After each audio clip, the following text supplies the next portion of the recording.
You are tuned in to a fireside chat with Zany Mystic. Join us now on another exciting metaphysical journey. Relax, tune in, drop out, and take a seat by the fire as we explore new realms and possibilities. This is Magenta Pixie. You can find me at magentapixie.weebly.com. But now, here is Zany Mystic and guest. Enjoy the show. Hello, everyone, and welcome to a fireside chat with Zany Mystic. I'm your host, Lance White. Today, my guest is Andrew Norton Weber. Andrew is an artist from North Carolina. In his commitment to healing himself and his family of debilitating illness, he has left no stone unturned to find the core essence of healing. As a result, he uncovered ancient spiritual truths which share a common denominator: water or liquid gold. This is the second in an ongoing series in which we discuss the miraculous healing power of liquid therapies. So let's welcome Andrew back to the show now. Hi, Andrew. How are you? Hey, Lance. I'm doing pretty good. How are you doing? Pretty good. About the same. All right.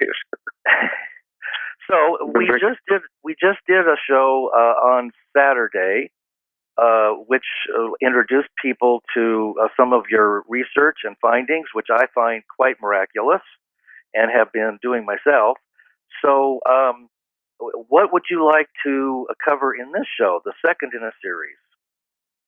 I think what we didn't get to spend enough time on was practical applications, and I'm sure a lot of people had a lot of questions about how to use it and how much and when and so on. So I think we could easily take this time to do that. Well, wonderful. Yeah. I was going to say, just in general, what I mainly mentioned was drinking a gallon a day of distilled water. Of distilled water. Right. We'll cover both uses of urine and distilled water. I'll try to flip back and forth between the two. But just in general, I think, because most people are going to start with distilled water. A gallon a day is what you want to really flush out the body. A force multiplier to that is to drink a pint of it all at once. As you're doing your gallon a day throughout the day, don't just sip it nilly-willy, but throw a whole pound down, which is a pint, which is 16 ounces, and there's 8 of those in a gallon. So conveniently, if you can, when you have an empty stomach, if you get it down there really quickly, distilled water is the heaviest water that there is. Per volume, it actually weighs more, since there's no other particulate in it taking up space. Hydrogen and oxygen are very heavy. And so this actually has a real weight to it. And when you throw it down there on an empty stomach, it puts a literal internal pound of pressure against all the acids and minerals in your body.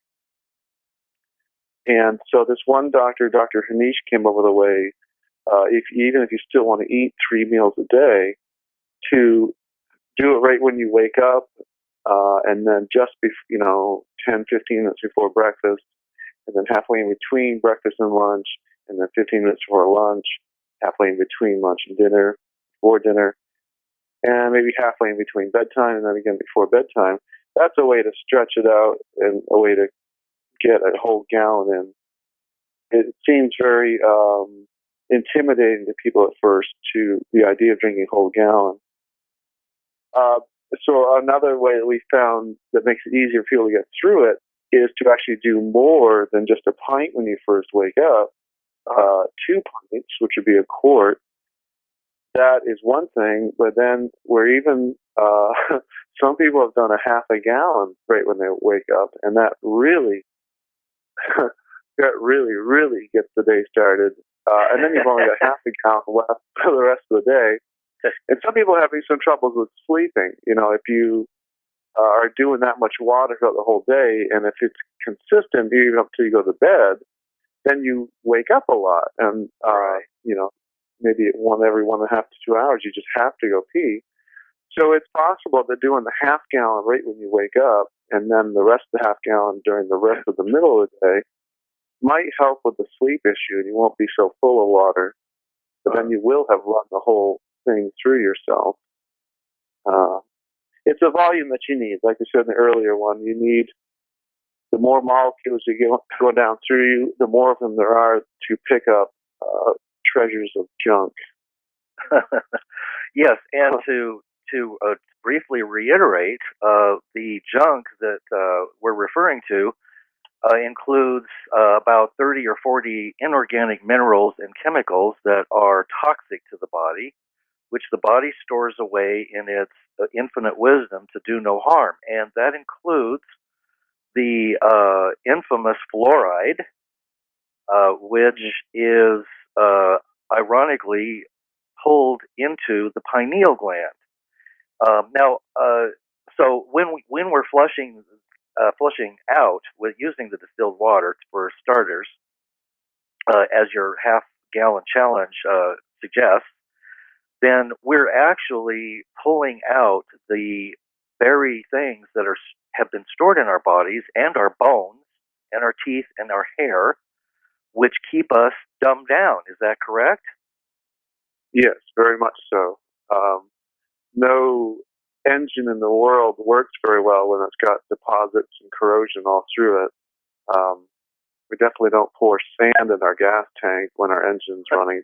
That we run engine cleaner through it, and distilled water is the engine cleaner for the human body. Since we're water-based creatures, that's another reason I'm calling it liquid human. Is you're replacing the very thing that you're mainly made out of, which is water. Yeah. Now, do you think that might have an additional effect? I mean, not only does it open the psychic channels, which we have naturally available to us, but doesn't that also affect the electromagnetic balance, the pH level, the alkaline acid level, and the magnetic or gravity pull of the moon and the rest? The pull of the moon on us? Yeah. That's, I mean, if you increase your own magnetism? Yeah. That maybe it decreases the pull. Yeah, right. If you have less junk inside you. Right, because all of those metals are pulled in the body through water. And so it seems logical that if we're cleaned and we're organic, that the water is not going to be pulled around like being towed on a tow truck, like a broken down car. Yeah, definitely. Now, also, if it raises your alkalinity, it makes you perfectly alkaline. You'll have everybody reports having more energy than ever before, and that makes sense because it's hydrogen and oxygen that you're throwing down there, and we generally tend to think of water as something nondescript and water is just water. But when you're throwing down just distilled water, it's pure hydrogen, pure oxygen. Those are both rocket fuels, and people have, just within 3 days of drinking a gallon a day, you'll have more energy than you ever had before. Mm-hmm. Right. Now, we might want to mention the effects of detoxing as well, and how it's important to not confuse these with the distilled water creating them. Right. If you do start drinking a gallon a day, it will start to melt garbage out of you. And it's got to come out. Better out than in. But you might start getting flu-like symptoms, or nausea, or headaches, or vomiting, or diarrhea, or rashes and pimples in weird places, terrible breath, armpits, feces, sinuses, all smelling worse than ever. But know that it's only temporary, and it's a direct sign of the distilled water ripping apart, piece by piece, all the junk that's inside you. And that's really what is causing all illnesses. To sum it up in simplicity, it's toxic overload. Mm-hmm. And the reason, another way of understanding why this is so suppressed, is that it removes the cause of illnesses. And it's not so much that you need to say that it cures AIDS or cancer or diabetes. It's that it removes the cause of these problems. And so these problems can't exist. Either they can't develop, and or if you have them, they go away when you remove the cause of them. And Western and Eastern science, medical science, are mainly focused on, or almost entirely, removing symptoms and treating symptoms. And this is an on-purpose money-making machine.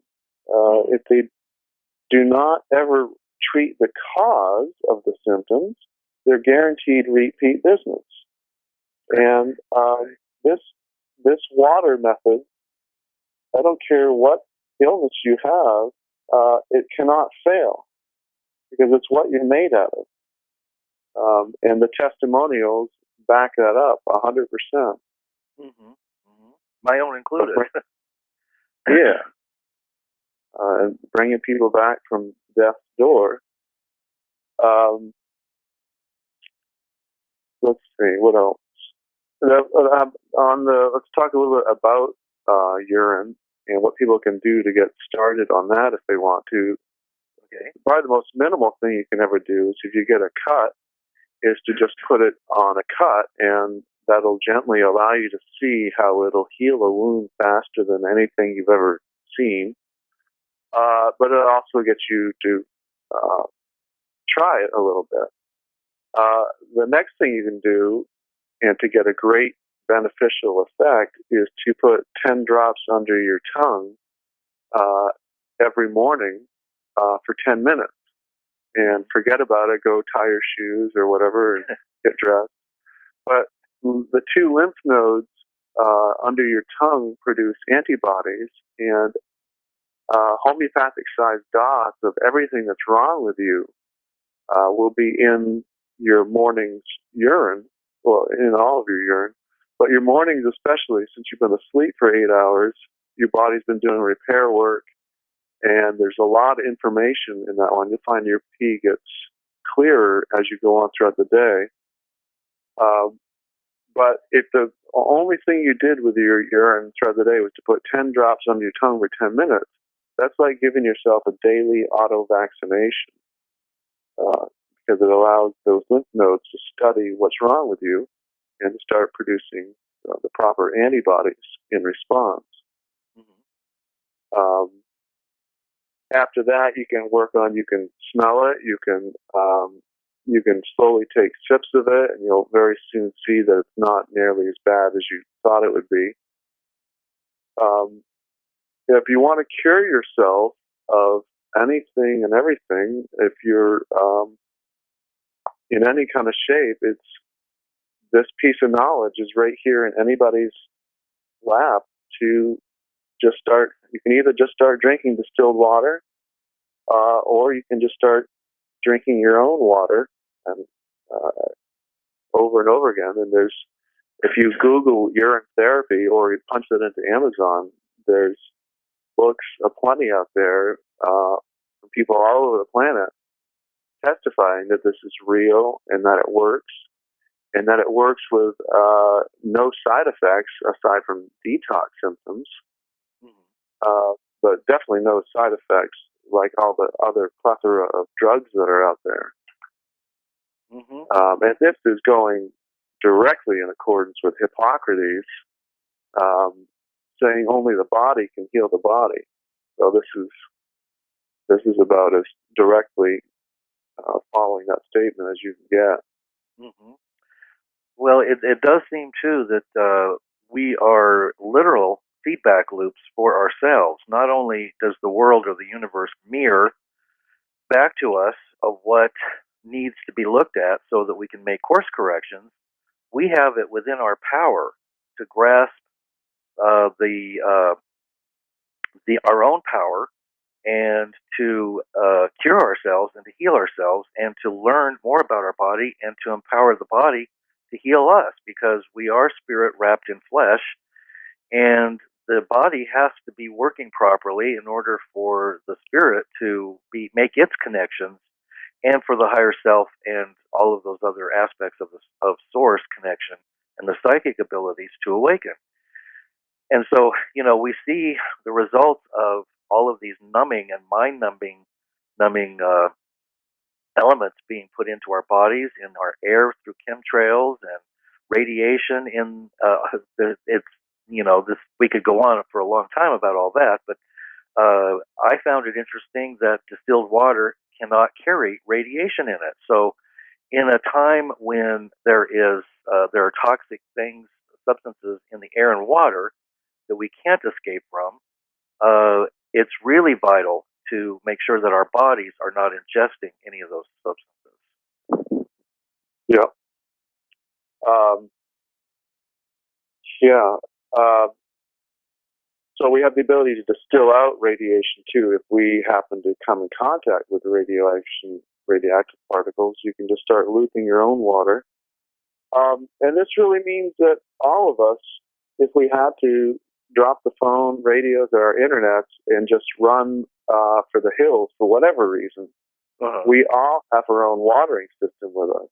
And not only is it a watering system, but it supplies you with a water that will lift you to the heights of human experience that none of us in this current 21st century debilitated state can even really imagine or have experienced yet.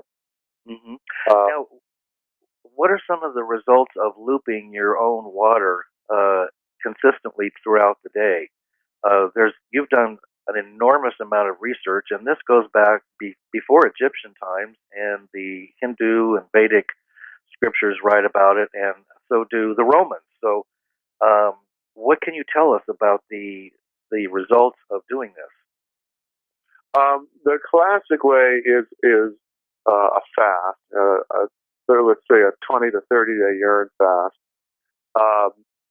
That in general is what brings the body, not only rids it of all illness and disease, but then people get into the realms of erasing depression, and they have more clarity, psychic abilities, and so on. But what happens in the course of that is the ultimate way to put the pedal to the metal, is to stop eating and start looping your own water.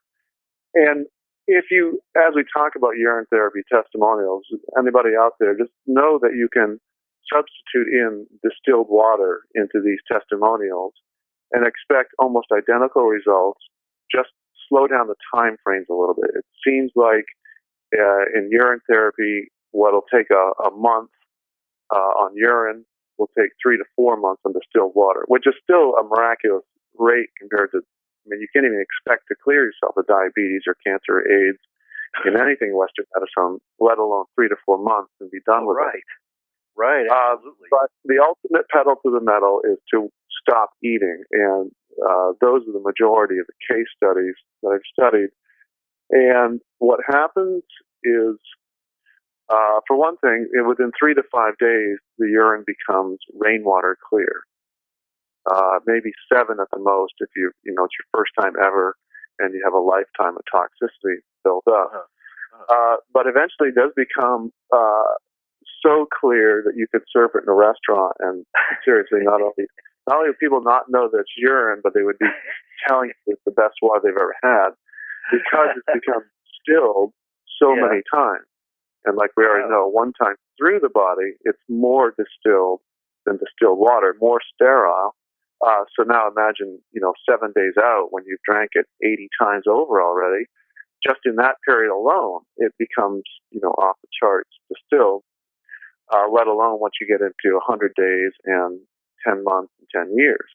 But coming back to fasting, so in the roughly 5 days, it'll become rainwater clear. And within that first week is when people tend to have typical kind of what I call easy detox reactions. Seems like all the loose junk that was easy to get and was laying around on the surface of your body kind of comes out in the first week, where you might have the flu-like symptoms, or a rash, or a strange pimple here or there, or diarrhea, or some stool that just, the colors are weird or the shapes are weird. But then, and you're defecating mostly matter at first, but then it slowly becomes a liquid and almost, just pure water. As you get into, 1 and 2 and 3 weeks out there into the fast, there is something strange that happens. It's not really strange. It seems to be it makes sense. Always at about 20 to 23 days out, whereas people have been defecating nothing but water for the past 2 to 3 weeks, there's constant testimonial of waking up and not being able to run to the bathroom fast enough, or just also needing to get to the toilet, and strange objects start falling out of people, like tumors and crystals. They describe them as black crystals. And it's like, the way I visualize what's happening is that the distilled water, like I said, the easy things get swept out first in the first week, but the real decades-old deposits, the plaque inside your arteries, maybe the stuff on your pineal gland, all the really hard, dense stuff in between your bones giving you arthritis. It seems like maybe all of that stuff, it's denser, and it takes a while for it to soften up and let go.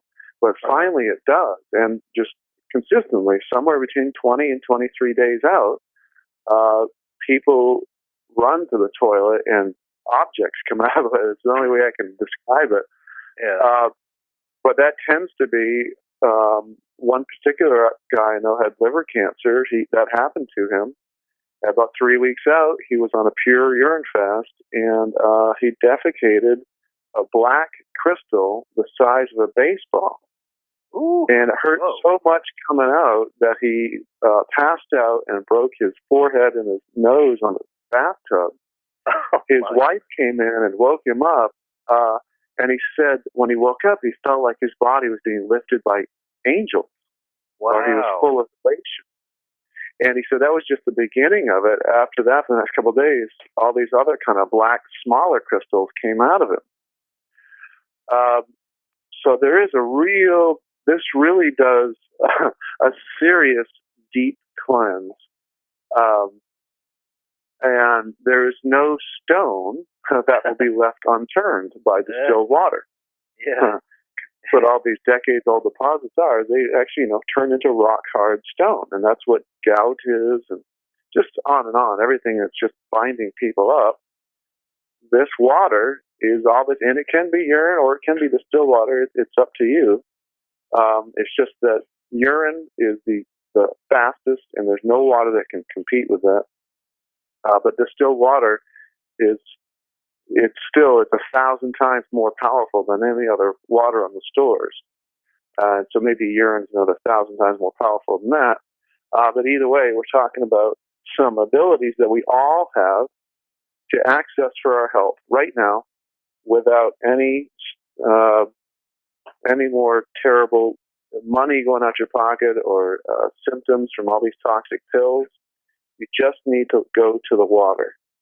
And it really makes sense to get a little bit esoteric that we're heading into the age of Aquarius. And at this time when we're just looking around and seeing decrepitude everywhere and people are degenerated and just in the worst mental and physical shape you've ever witnessed, along comes this knowledge of water. I think it's coming from Aquarius, the water bear. And it's so simple, it takes your breath away. You might even not, a lot of people just can't believe it. As some people have said to me, well, Andrew, if it's too good to be true, then it's not true. But anybody that experiments with this, they have the exact result. It can't not work. Right. And so I at least challenge everybody who is feeling skeptical about it, what can it hurt to try 3 months of a gallon a day of distilled water? Even at $1 a gallon, that's $90. to see if perfect water might have any good effects on a body that's made out of water. Just logically, anybody can see that it sounds like it's a pretty good chance it might work well. But you will find that not only does it work well, but you'll quickly understand why it is such a suppressed piece of knowledge. Because it's what we should all be doing. It's the original instructions for this three-dimensional bodysuit. I want to also mention enemas and snorting. I'll mention snorting first because that's simpler. We've all spent terrible times during our lives with stuffed up noses. And you will not, I haven't tried this with still water, so it might cut through just as well. Oh. So somebody could try that. But urine, definitely, if you have a blocked up nose, put a little puddle of urine in each palm and snort it up each nostril. Some people can even put the glass to their nose and drink it up through their nose. But either way, if you pull urine up through, or use a neti pot and pour it through, it is such a blessed relief. It cuts through sinus goo like nothing else you've ever seen. Wow. And also, if you're stuffed up, just like pounding a quart of water, you will notice that anytime you do this, be body conscious for about 30 seconds to a minute afterwards. You will sometimes notice that your nose will start to run. You might feel a little bit of internal heat. You might feel a bead of sweat on your chest and your back. And what you're witnessing in real time is that water slicing through you and putting on that internal pressure against everything that's not supposed to be in you. Wow.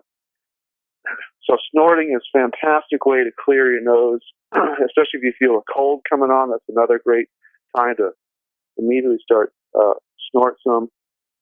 But enemas, a lot of times in the urine therapy books, they will recommend for an enema, so no matter what the problem is, just because this is a way of clearing out your main sewer pipe. Like I know even online, one of my books, it says, you look up lung cancer. You're like, okay, what do I do for lung cancer? And the first thing it recommends is an enema. And I'm like, wait a second, I'm talking about lungs. But that's your biggest sewer pipe, and you clean that one out, and all the other smaller ones above it, they can start flowing as well.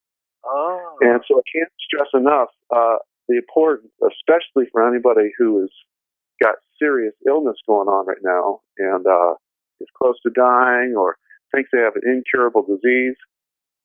Everybody should drop the radio and go grab an enema kit. It just really, really starts the process.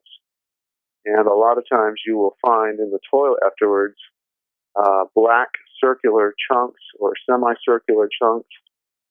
And those are the compacted matter that they talk about that gets stuck in the folds of your colon. And so either some fresh urine or aged urine or distilled water warmed up, that will be a great thing to use in an enema bag. If anybody ever has a hangover, distilled water is definitely a hangover helper, especially if you do a half gallon, that will really knock it out. You'd be surprised how much you can knock it out and actually put you in the opposite direction where you feel like you've got energy and you're ready to go, whereas you thought you were going to be down and out for most of the day. And just in general, anytime you're feeling bad, you'll start to see that you can use a pint or a quart of distilled liquids to instantly erase that problem, like a headache, menopause cramps. A lot of times those are caused by being dehydrated. But just in general, throwing a pint or a quart of water down the hatch, it seems to push out bad energy instantly. You know, like within a minute to 3 minutes, you just feel this. You just feel better, and it's just I've never seen it not work. Yes, I had to do that today myself. Because you were bad last night? No. I'm never bad. Okay.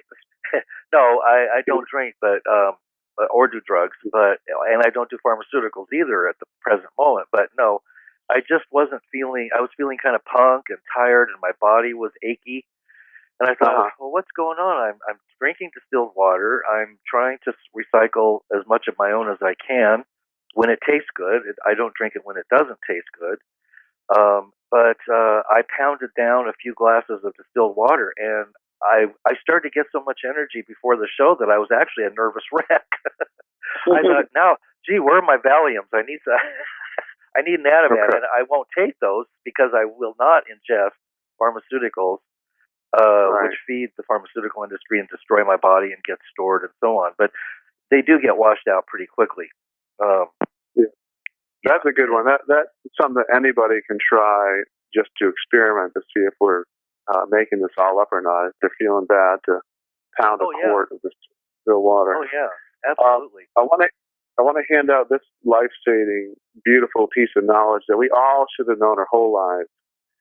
From now on, anybody listening to this does not ever have to worry about being bit by a snake or a poisonous spider or a scorpion. Okay. Moments after, I don't care what snake it is either, if it's a black mamba or a coral snake or rattlesnake, moments after any poison enters the bloodstream, the antidote is in your urine, always and without fail. Oh, of course. Whatever's in your bloodstream, homeopathic sized dots of it are going to be in the urine, and 15 seconds after you get bit, all you need to do is pee out a little bit into your hand and put it in your mouth and hold it under your tongue. Wow. The antigens are going to be in that urine, and the lymph nodes will study, and they'll produce the right antibodies. Wow. Not only this is a way to stop any allergic reaction in real time, even if it's a kid that got not supposed to have peanuts or milk and they got close to them.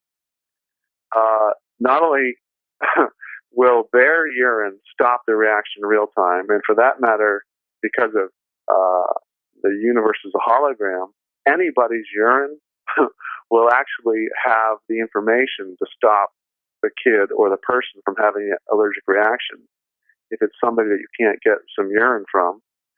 Not only will it stop the reaction in real time, but if you make a homeopathic formula out of the urine during the height of the allergic reaction, you can keep taking that over a number of weeks, and you will actually educate the body to never even have that allergic reaction again in the first place. As in, I'm saying, you can completely erase allergies forever. And the way you do that is you take you only need 1 drop of urine, and you mix it into 2 tablespoons full of water, and you succuss it, meaning you shake it like 50 times violently. And now you've created a little homeopathic formula which has the signal or the vibration of that particular allergic reaction. And you could 3 times a day, you could put 10 drops under your tongue and just hold it there and forget about it. And what that does, it'll keep giving you these little tiny pieces of the information of it, and it'll eventually, you might have to do it twice, 2 different doses of it. But eventually you can, if you get a urine therapy book, you can see how this is done, and you can erase any allergy permanently. But to sum up what I'm saying is, you don't have to worry about any snake out in the woods. It's just such a fear of so many people, especially if they think about going to the tropics or anywhere. And I have my own personal testimony of that. My father and I both physically look alike, and we're similar. We both have 2 similar allergic reactions. One is to walnuts, and one is to wasp stings. My dad and I we could know when we ate a cookie with walnuts in it, because even if we weren't told, because 10 minutes or half an hour later, our mouth would be full of cankers. and they'd last for a couple of days and be very painful. That's kind of a minor allergy, but I actually don't respond to them anymore. I didn't ever specifically try with a homeopathic formula to erase it. It's just because since I learned about urine, I've been drinking it kind of on a daily basis. I've gone ahead and had cookies and things with walnuts in them, and even make it now when in my raw food cooking, I'll use walnuts. The continued drinking of the urine has erased that allergy because, I was continually eating walnuts as well. And so it did a self-education over time, and I don't react anymore. Wow. But my father and I are both deathly allergic to wasp stings, and I have a prescription for an EpiPen that I'm supposed to carry around with me. And the last time I got stung by a wasp, I went to the emergency room. My dad does the same thing. His chest starts expanding. We both start going to anaphylactic shock. And my skin will get tingly and itchy and red, and then my chest will start to expand and get tight. And the last time that happened before I knew about urine, I went to the emergency room, and it was full of people. It looked like, it'd be a 5-hour wait if you just had a broken thumb or something. But I told them I was having an allergic reaction to a wasp sting, and I sat down. They took my name, and I wasn't sitting but 7 seconds before they called me and immediately swarmed me with 5 doctors and nurses and put on the liquid IV, liquid Benadryl, oxygen to the face. They take my blood pressure, and they were manually calming me down and saved my life. And so I might have been 10 minutes from dying, because anaphylactic shock just comes on really quick and can just take you out. About a year and a half ago, I got stung by a wasp again, and this time, the first thing that went through my head was, "Oh my gosh, here's my chance." Because I've been reading about it. I've read all the different case studies, and I peed out into my hand about 15 seconds after I got stung, and put it on my tongue and held it there. And I sat at the kitchen table with the car keys in one hand and the EpiPen in the other. And my friend was with me there, who had taken me to the hospital last time. And 10 minutes went by, 20 minutes, 30 minutes, 40 minutes. I think somewhere at about 20 minutes out, I spit out what I had in my mouth and peed out some new stuff just to, I don't know, probably didn't need to, but I put in a new batch in my mouth. But this time, there was complete silence on the part of the body. I had not one single. The only thing I felt, aside from the initial pain of the sting, was 3 days later, I felt a little itching at the site of the sting. And so, whereas last time, I was obviously on my way to dying, this time, just by performing this one simple trick, nothing happened. Wow. So that's my own personal. Yeah. Yeah. When I gave a speech in Ecuador, there was a woman there who had worked at a field hospital in Nepal for 10 years.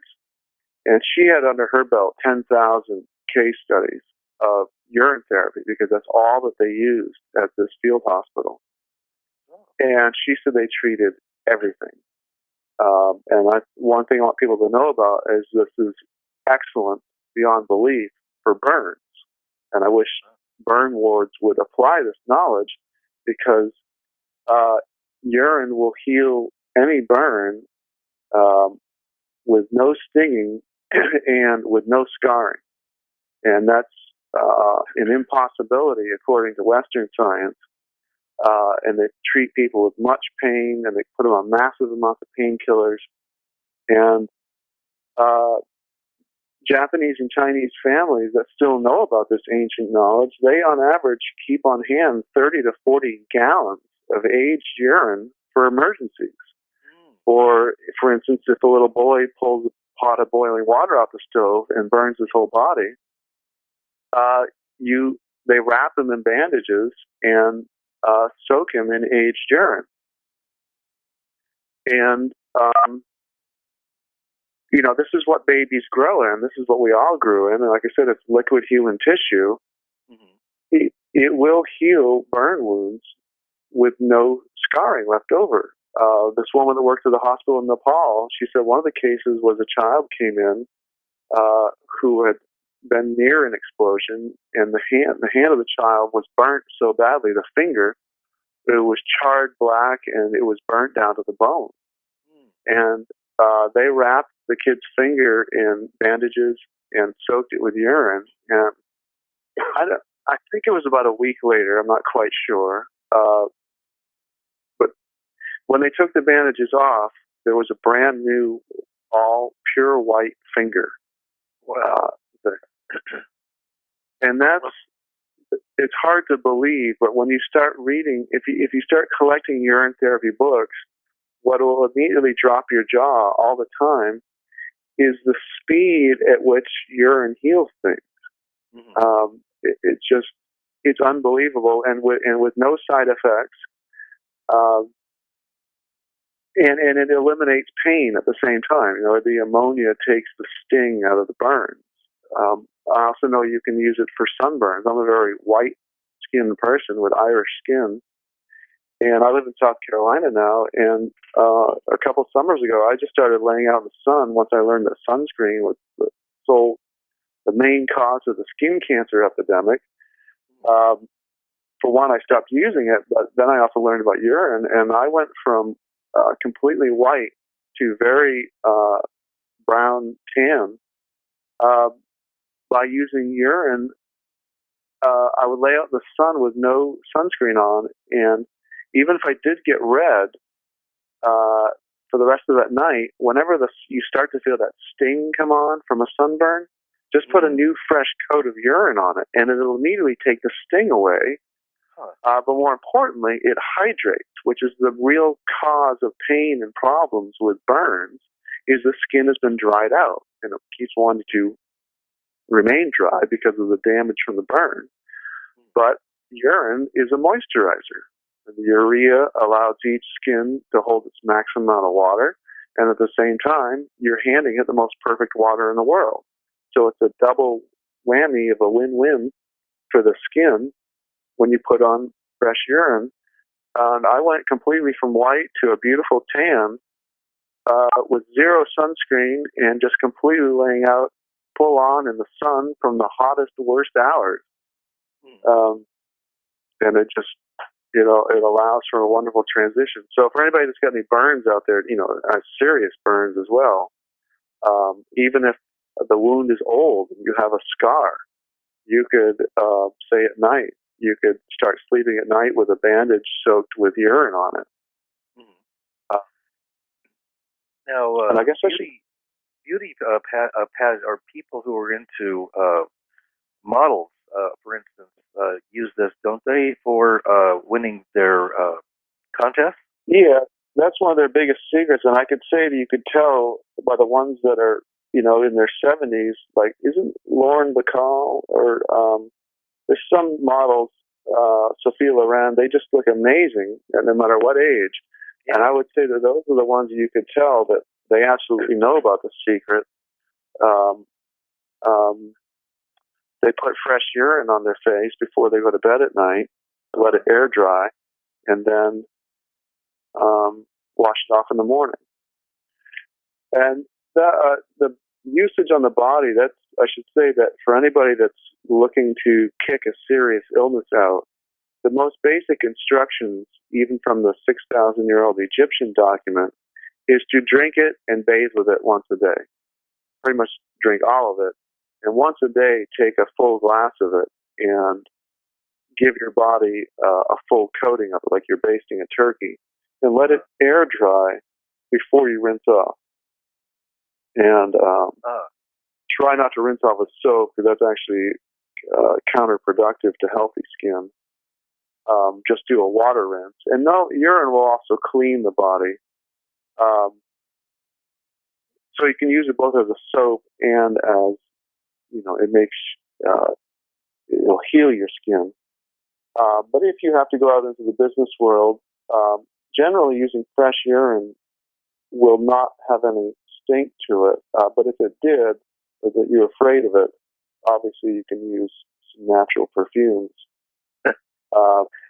But for anybody that's trying to kick a serious illness, they actually recommend definitely once a day you want to do a full body rub down. If you can, you want to have somebody else give you a massage with it. That's even better. So it really gets it rubbed in well everywhere, and it's good. The massage obviously helps to stimulate and move the lymph system to help move out toxic garbage.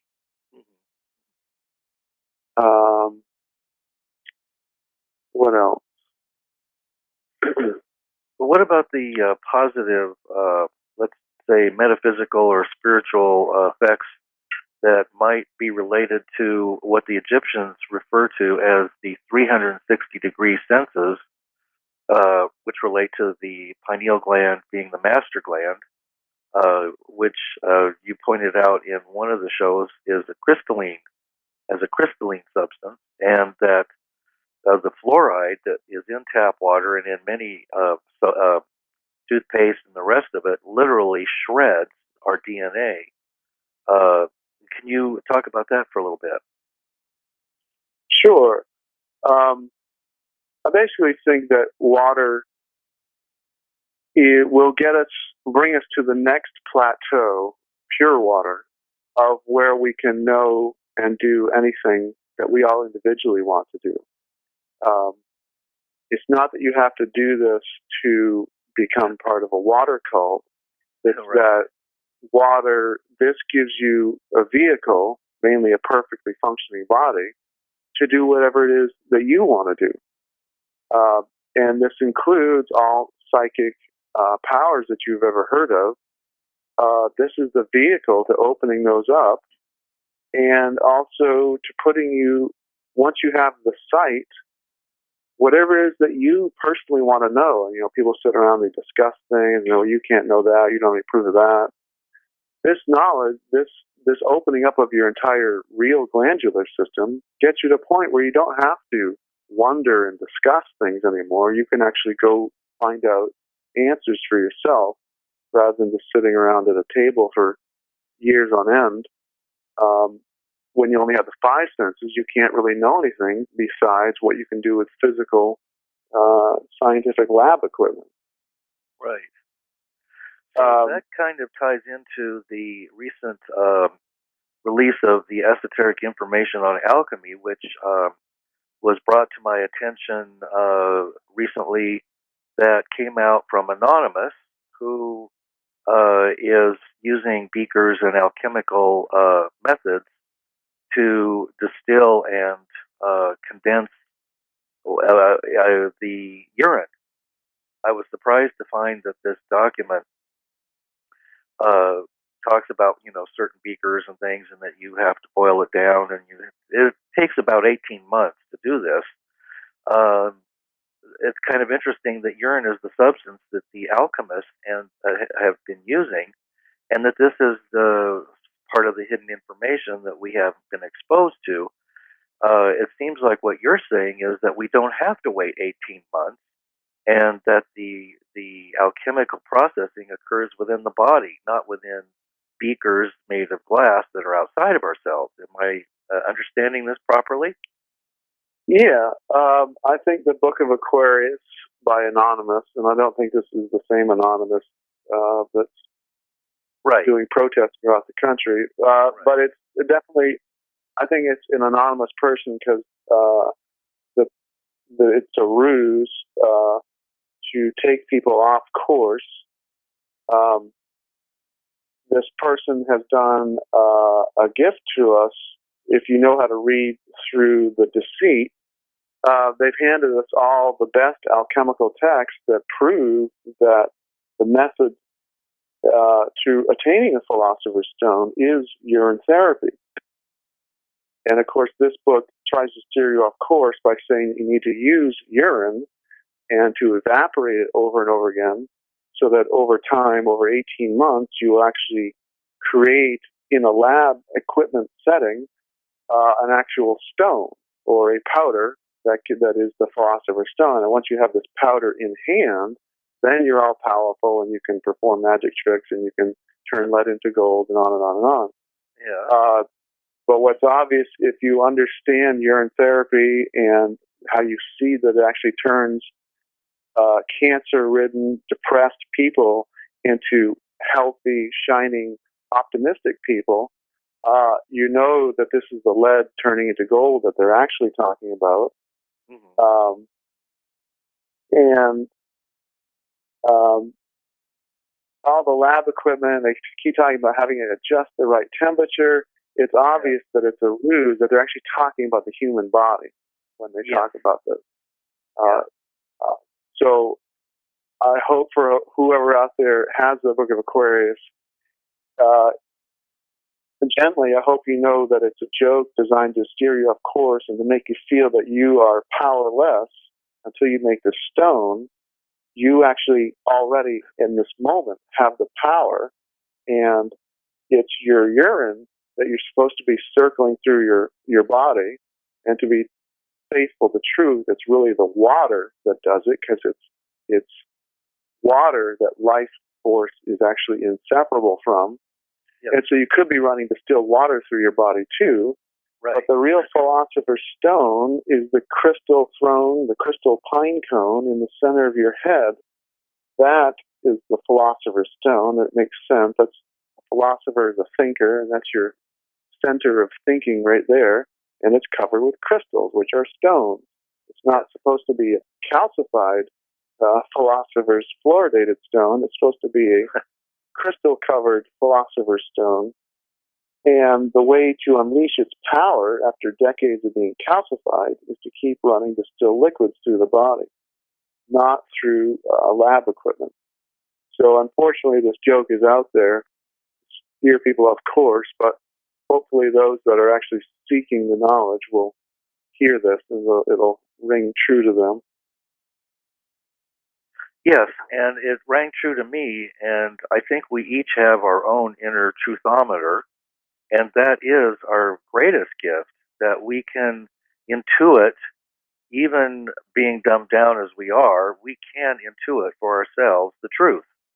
And what's false rings false, and the true, we just know it's true. I don't have to go pounding the books to verify what you've been saying and what we've been talking about. I'm testing it out on myself. And everything that you said to me, for me, is true.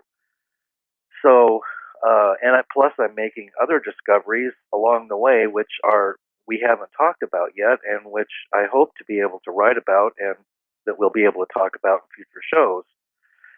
So, yes, we are the alchemical crucible, and logically, why would Source, Creator, Creatrix, God, Goddess, all that is, why would we be created or have bodies that we incarnate into as spirit and essence and soul that had to have something outside themselves to complete themselves? The spiritual teachings throughout the ages all refer to the secrets, the truth of the power being within.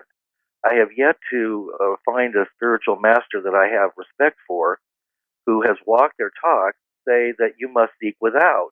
It just isn't done. And I think anybody listening to this show will realize that the secret, the power, is all within us. And that by turning within us, I'm researching some work by a person who will be on the show in the near future about the Carlos Castaneda's assemblage point. And I don't want to distract people off on another tangent.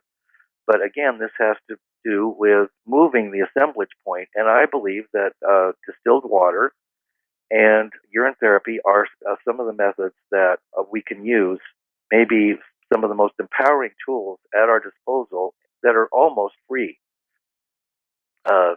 Today.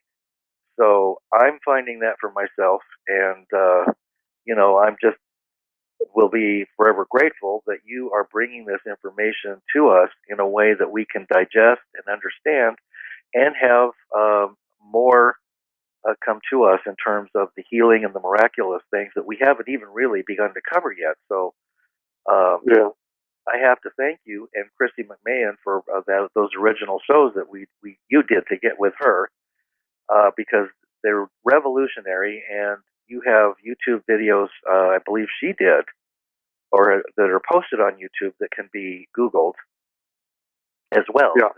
Yes, the Alcamba in the Ecuador. Those YouTube videos were taken at a conference while you were there. And on the ball of light thing, I guess I'd like to finish up by tying together the Philosopher's Stone coming alive by drinking enough water. That ignites the ball of light that's within.